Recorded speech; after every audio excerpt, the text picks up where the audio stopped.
یقین ایسا ہو کہ سامنے سمندر ہو اور تم کہو کہ میرا رب راستہ بنائے گا۔ کبھی صفائی نہ دو اپنے سچے ہونے کی، اگر تم سچے ہو تو تمہارا رب جانتا ہے، بس یہی بہت ہے۔ اللہ سے تعلق تو ایسا ہونا چاہیے جیسے ماں سے ہوتا ہے، تھک جاؤ تو اس کی گود میں سر رکھ دو۔ درد اللہ سے بانٹ لو تو روح کو سکون آ جاتا ہے۔ وہ ضرور بدلے گا تقدیر، وہ میرا بھی تو رب ہے۔ اللہ تعالیٰ سے گفتگو کرنے کی عادت ہو جائے تو سجدہ کیے بغیر سکون نہیں آتا۔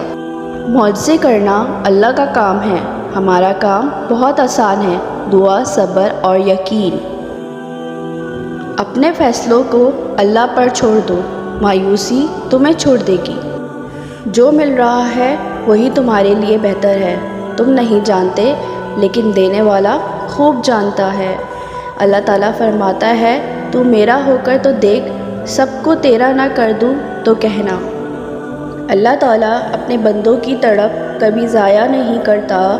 اپنے مانگی ہوئی دعاؤں پہ یقین رکھیں، وہ رحمان ہے، رد نہیں کرتا۔ سکون سمجھ تب آیا جب سجدے میں رو کر سر اٹھایا۔ جو کہانی اللہ کے سپرد کی جاتی ہے وہ کہانی کا اختتام کبھی اداس نہیں ہوتا۔ جب بے وجہ توڑ دیے جاؤ تو سمجھ جاؤ اللہ تمہیں اپنے قریب لا کر جوڑنا چاہتا ہے۔ اللہ آپ کا اس وقت بھی ساتھ دیتا ہے جب آپ کو اپنی ذات سے کوئی امید نہیں ہوتی۔